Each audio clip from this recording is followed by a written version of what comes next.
اللهم صل على محمد وعلى آل محمد۔ قرآن پاک سیکھنے والے تمام میرے بہن بھائیوں کو میری طرف سے السلام علیکم ورحمۃ اللہ وبرکاتہ۔ آج ہمارے پاس انتہائی اہم سبق ہے جس کا نام ہے مشق متفرق۔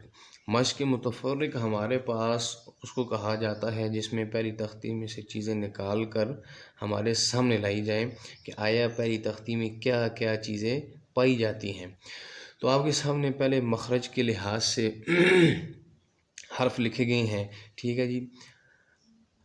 1 2 3 4 5 6 7 8 9 10 11 12 13 14 15 16 اور 17۔ پہلی تختی میں 17 مخرج ہیں۔ اب میں آپ کو بتاتا ہوں کہ 17 مخرج ہیں اور کہاں کہاں سے حرف ادا ہوتے ہیں۔ پہلے میں نے آپ کو بتا دیا ہے، ایک مرتبہ پھر میں دہرا دیتا ہوں۔ گلے کا وہ حصہ جو منہ سے دور ہے اور سینے کے ساتھ ملا ہے، وہاں سے یہ دونوں حرف ادا ہوتے ہیں۔ حمزہ، ہ، عین، ح گلے کے درمیان والے حصے سے، غین، خ گلے کا وہ حصہ جو منہ کے قریب ہے اس سے ادا ہوتے ہیں۔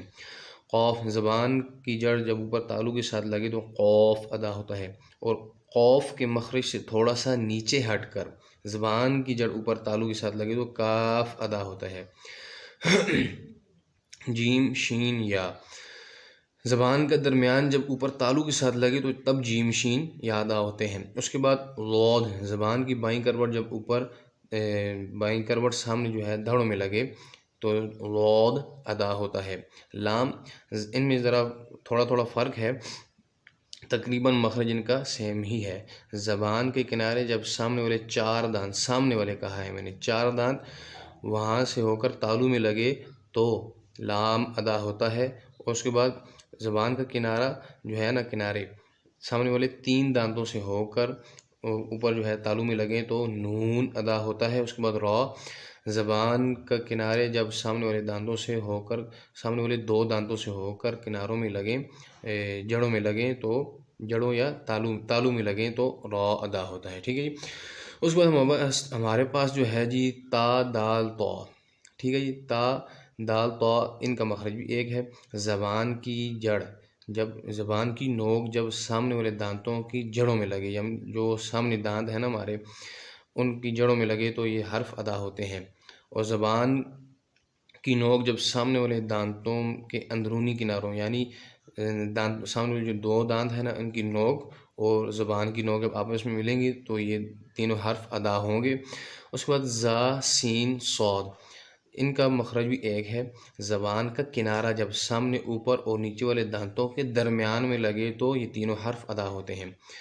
با جو ہے ہونٹوں کے تری والے حصے سے ادا ہوتا ہے۔ میم ہونٹوں کے خشکی والے حصے سے ادا ہوتا ہے، اور واو ہونٹوں کو گول کرنے سے ادا ہوتا ہے۔ اور فا جو ہے وہ زبان کا جو دانتوں کے جو ہے نا اندرونی کنارے جب سامنے اوپر والے جو مخرج، جو دانت اس کے مخرج میں، ان حرفوں کے مخرج میں استعمال ہوتے ہیں، وہی فا کے مخرج میں بھی استعمال ہوں گے۔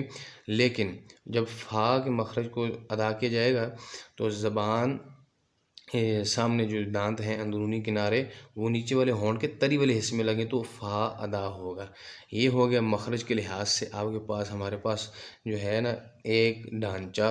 اب آگے چلتے ہیں جی، انشاءاللہ آپ کو بھی آگے انتہائی اہم معلومات فراہم کی جائے گی جو کہ قرآن پاک پڑھتے وقت آپ کو استعمال میں لانا ہے اور ان کو استعمال کرنا ہے۔ اب ہم دیکھتے ہیں جی ہمارے پاس پہلی تختی کے اندر کون کون سے حرف ہیں جو موٹے ہیں، جن کو موٹا حرف کہا گیا ہے۔ ہمارے پاس ہیں جی خا، صاد، ضاد، غین، طا، قاف، واو، ٹھیک ہے جی۔ یہ ہمارے پاس موٹے حرف ہیں جن کا مجموعہ خص صوت قیر۔ چلیں آپ کو سمجھائی نہ آئے لیکن آپ کو یہ اس طرح حرف یاد ہو جائے تو بہت اچھی بات ہے، کیونکہ یہ موٹے حرف ہیں۔ اس کے بعد ہمارے پاس نرمی سے ادا ہونے والے حرف 3 ہیں، ٹھیک ہے جی۔ ہمارے پاس 3 ث، ذال، وا۔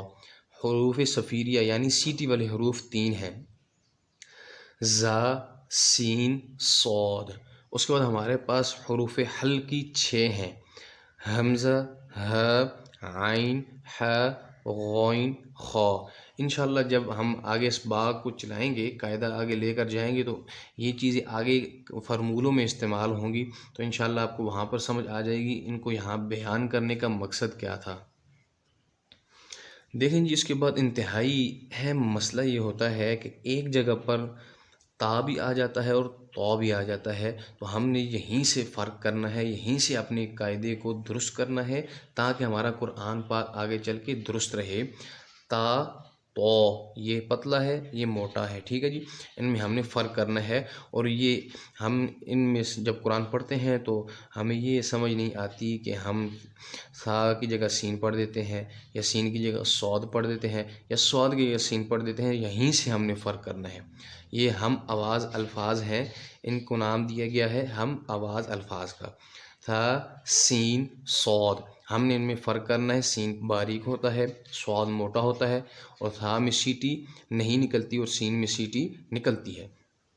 اس کے ساتھ ساتھ ح اور ہ، ان کے مخرج بھی الگ ہیں، اور جب پڑھے جاتے ہیں تو مکس ہو جاتے ہیں، کبھی کبھی یا آگے پیچھے آ جاتے ہیں، جس کی وجہ سے ہم غلط پڑھ دیتے ہیں۔ یہیں سے ہم نے فرق کرنا ہے، ح اور ہ۔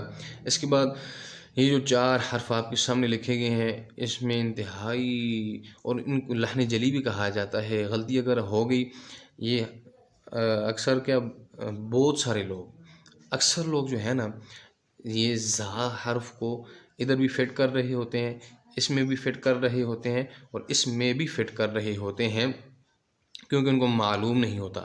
تو ان کو ہم نے فٹ نہیں کرنا، بلکہ اپنے اپنے مخرج سے نکالنا ہے، ادا کرنا ہے۔ میں نے آپ کو پہلی تختی میں بھی سمجھا دیا، اوپر بھی میں نے سمجھا دیا۔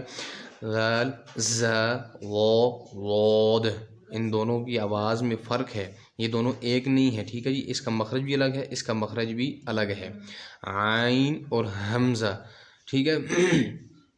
انشاءاللہ آپ جب قرآن پاک پڑھیں گے تو آپ خوب اچھی طرح پڑھ سکیں گے، اگر آپ نے شروع سے قاعدے کو ایزی نہ لیا تو، ٹھیک ہے جی، شروع سے قاعدے کو ایزی نہیں لینا، یہی بیسک چیزیں ہوتی ہیں جو آپ کو سمجھ آ گئی تو انشاءاللہ آپ کے پڑھنے میں آسانی ہوگی۔ قوف اور کاف۔ امید کرتا ہوں کہ آپ کو ویڈیو پسند آئی ہوگی، اپنے دوست احباب کے ساتھ ضرور شیئر کیجیے گا، اور صدقہ جاریہ میں حصہ لیجیے گا۔ تب تک ملتے ہیں اگلی ویڈیو میں، تب تک کے لیے السلام علیکم ورحمۃ اللہ وبرکاتہ۔